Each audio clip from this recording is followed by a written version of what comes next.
So I'm in the middle of switching up insurance companies, and they want pictures of the cars. So I had to uncover the Camaro, get some pictures of it, and then I see this thing, I realize how much I love this thing. The lines on this thing are just perfect. But I think I want to go back to 15-inch 5-spoke wheels. I think I want to get rid of that because they're 20s on the back, 18s on the front. The ride is terrible. Like the lack of sidewall in the tire, the thing rides like trash. So I think we're going back to 15s once this thing comes back out on the road. I got to go through the fuel system, coolant system, and stuff like that. It hasn't been on the road in a long time. So yeah, what do you think? Leave these, come down to like 18s all the way around, because those 18s in the front, they look decent. Back to 20s. I probably put those wheels on there over 20 years ago. So like, we're close to 20 years. Actually, I'd say 15 years ago at least. And yeah, my mindset's a little different. I think I want the better ride quality and whatnot than it has right now. But tell me what you think. Back to 15s, 18s, 17s. These are, again, these are 20s and 18s. But I think I missed the way it looked with the old Krager flat spoke 15s that look like the Weld Pro Stars, but they were chrome. That's what I had on here last, 15 by 8s in the back, 15 by 7s in the front, 295 50 15s, and 235 60 15s in the front, I think it was. That's probably what I revert to, just because that's like the spot that like has a spot in my heart. But one of the things I was realizing when I uncovered it, look at how not faded that sticker is. That sticker was put on probably within a couple of weeks of 9/11, and that was 2001. It's now 2025. So that was 24 years ago. That's how bad this thing hasn't been out in the sun much. That's terrible. This thing needs to get back to what it used to be, driving all the time. But this is a quick walk around on it. It was always hacked together, always doing it broke, and just kind of doing a little something because I was driving it all the time at the time. So don't judge on a few things. But just got the cheapy, like Summit style racing seats and some aftermarket gauges in it and whatnot, and painted the cobs to match. And I did my own fuel lines because I wanted to keep them all tidy. So I snuck them all down through. I switched the bowls around so I could have them all come out the middle rather than one set out this side and one set out that side. So I did that. I was never overly happy with this block, but I liked how the lines kind of came through, all matching pretty well. And fished them in and around, all throttle linkage, accelerator pumps, and whatnot. And it's still even got the old school braided hose covering that is beat to crap. That'll be coming off next time the coolant system opens up. But yeah, and then got the cheap line lock over there, gotta have it. I think this was a 468. I think it was a 454 board over to a 468 if I remember right. My buddy Scott hooked me up with the motor, rectangle port heads, and roller rockers and all that. 871 supercharger, twin 750 Hollies and whatnot. And yeah, me and my brother did a bunch of paint, body work on it back around 96, and that's when he sprayed it for me. And at that point I was just turning 20 and I was in a rush. I didn't want this thing to be down. I wanted to be out burning rubber as much as I could. And if you look, you can see there's a bunch of divots and stuff in the paint. I don't know if it's going to translate. You can see, wow, this thing looks really good in pictures. Actually, you can see one right there. But there's a bunch of them all over it from like chips and stuff that were there. And like, you know, the body lines ain't good. They're tight there. It's wide over here. But at the time, I was in a rush. This thing was red, white stripes, all spray bombed and all that stuff. And I had a chance to spray it and just rushed through, did all the rot work. And then once I spent a ton of time in the back with the rot work, once I got to about here, that's when I was like just itching to go out and burn the tires off. And then the rest was just flashed so fast. So someday it'll get a full rehash, and I do want to put full quarters on it with a bunch of patch panels in there and stuff. But that's my baby. I've had that thing since I sold it for a short time to a friend for like 6 months, I think it was, and then bought it back because I realized how bad I regretted it. And I actually sold this because I got a 68 Camaro, and I was like, I want a 68 Camaro, screw the 71. Then once I had that thing, I was like, no. I was like, this is the one. And here we are 30 years later, and I still have it. It's still my pride and joy. So once I get situated at my house, this thing will get a full revamp and come back onto the scene. And just out there messing around with the fleet line today, doing a couple of things on that. Dug out my motorcycle, that's over there now. Got that all washed down because going to Laconia Bike Week next Monday for a run up Mount Washington with the bikes. Hopefully it was better than last year's. Last year was all fog. Couldn't even see in front of us. Couldn't even see the next bike in front of you. It was crazy. But anyway, just a quick check-in. I am still messing with the fleet line and working on trying to make it to the hot iron dust up. I'll know tonight, tomorrow, probably Wednesday the latest, if I'm definitely going to make it or not. So I still got a few things to tidy away on that. So I'll be doing that. But just figured I'd show the Camaro, seeing she was out for a minute and just she's breathing. So anyway, thanks for watching. You guys are awesome. And along with the Camaro, changing insurance policies with the Jeep too. This thing, it's been outside, so she was pretty grungy. So gave her a bath. Probably take her out for a spin later. And then got the bike all cleaned up for going to climb Mount Washington. And then I started messing with this. Finally run it after I did the push rods, and she wasn't running too good. So had it running. I started messing with the plug wires. Is this one? Yeah, it's this one.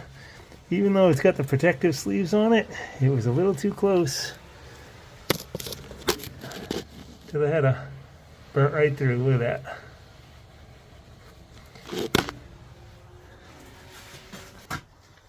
Yeah, so I still have that other set of plug wires that I can make to fit, which I intended to put on here, but I just had the distributor with these, and they had the heat protector things on it and everything, and there was no time. So stuck them on there. They reasonably fit, but so I had another cylinder that wasn't really firing and whatnot. I went to feel down there, and it was just like zap.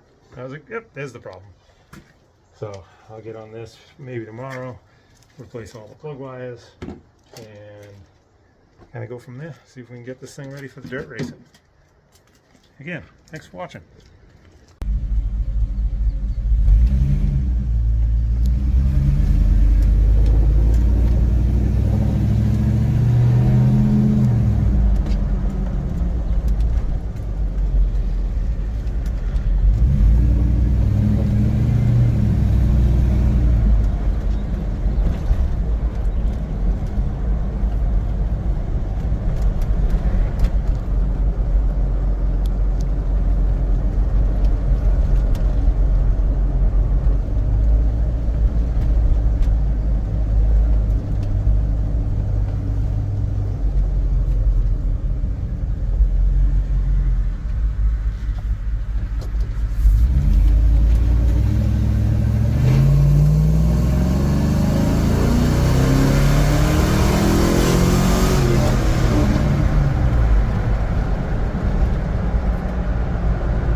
That was a satisfying little rip, and I guess I gotta get a sticker on this thing and just start driving it. Even if I need to be in something else, this will do. Fuel injected, overdrive, like, I gotta go get a sticker. Oh, I gotta take care of a couple of things, seat belts and fog lights, and I think something else. Then I gotta chase the sticker. Then I'm gonna start driving.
So,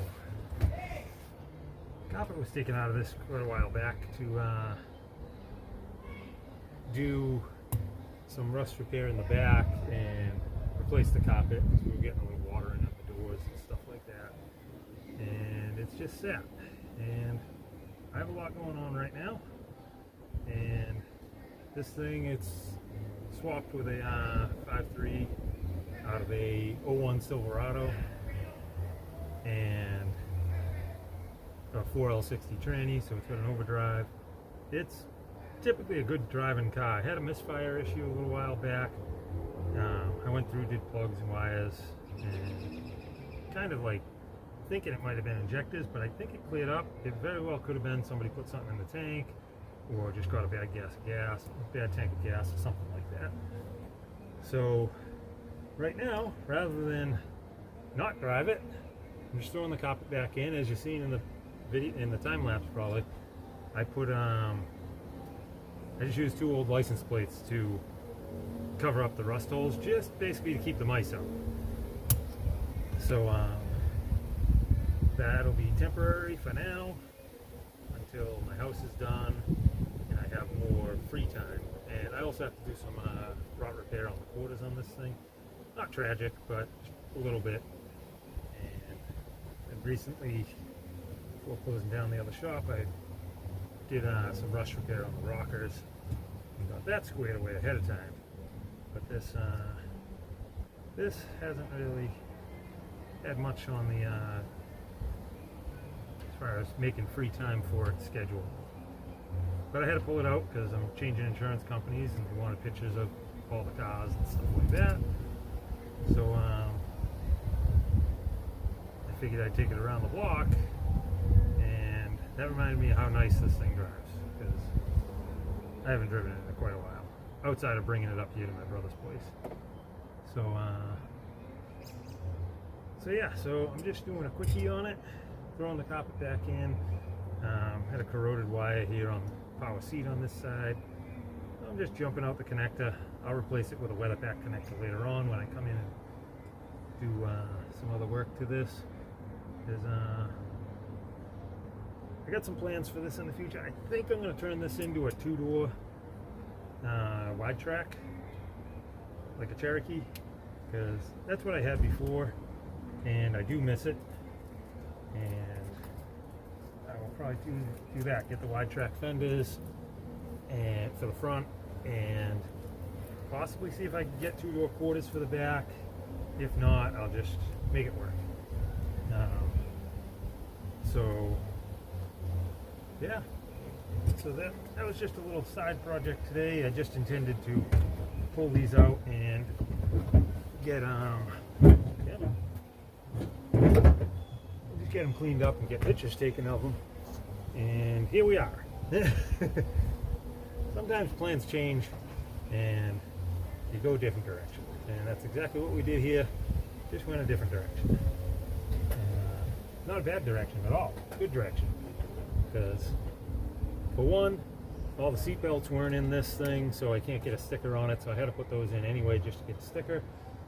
And then also just driving around with the bare metal floor in one of these. Some cars I don't mind, but this thing, it's kind of nice. So having the bare floor was kind of like kind of took away from it a little bit, if you know what I mean.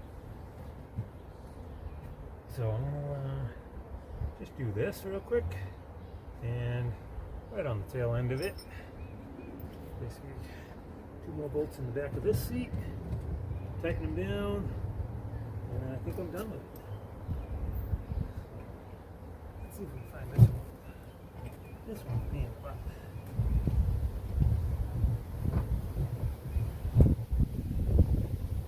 Yeah, this one goes through a hole, cross member under there, and then catches way down deeper. I think I just got it. The other 3 on this seat are studs. Oh yeah, we got it.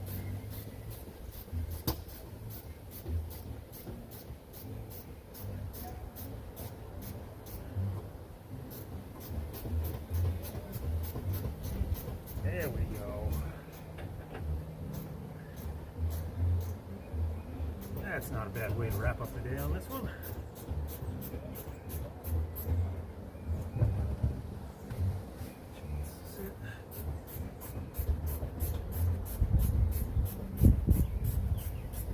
Oh, and then I just got to put the sill plates in. That's not too bad.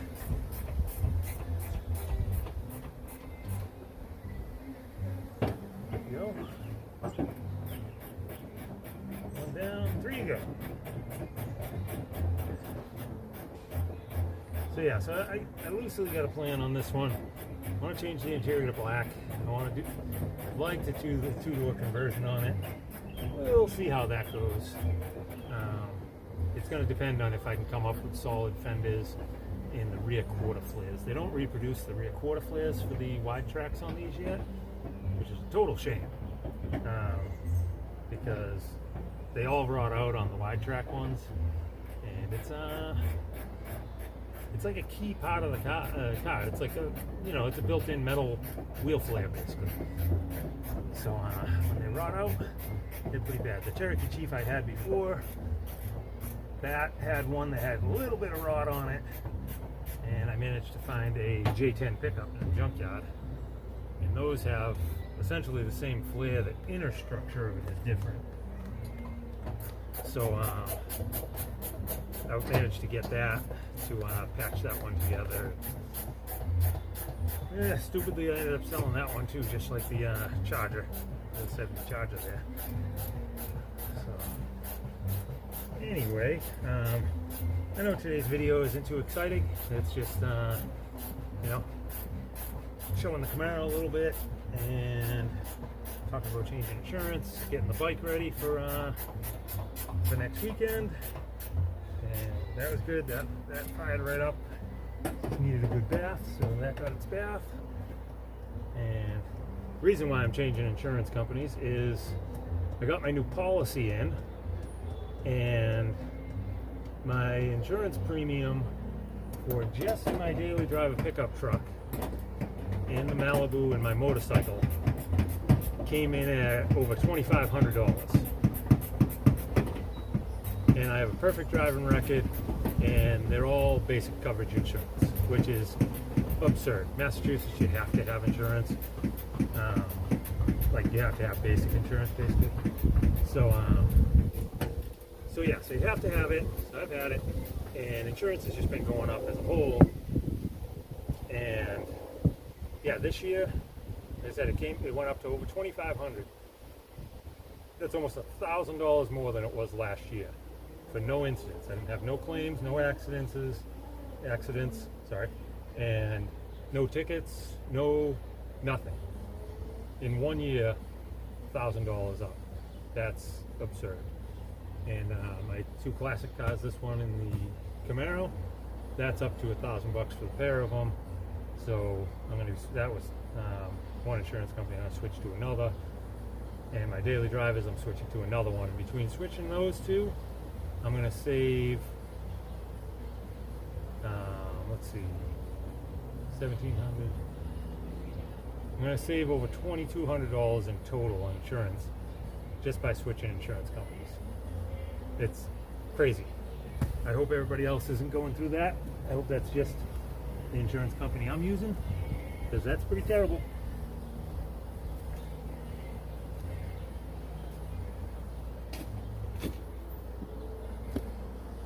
Alright, I'm going to chase down screws for the sill plates and stuff, and probably just put you on time lapse for the rest of it.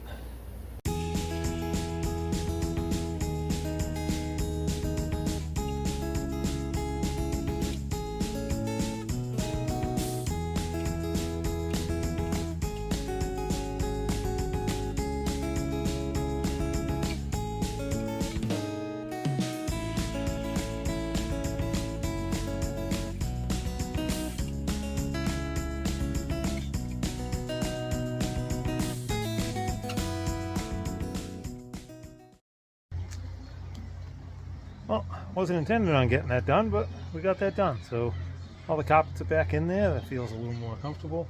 Passenger seats working. Most of the seat belts are all squared away. And what else? Sill plates are in. And patched up the rot holes with license plates. Classic, right? Temporary, remember. So, all right. Yeah, I think that's going to wrap it up for today. It just started raining, and sun's about to go down anyway. So, perfect timing. It was supposed to rain all day today. Held off until it was getting dark. I'll take that as a win. I got a lot done. Thanks for watching.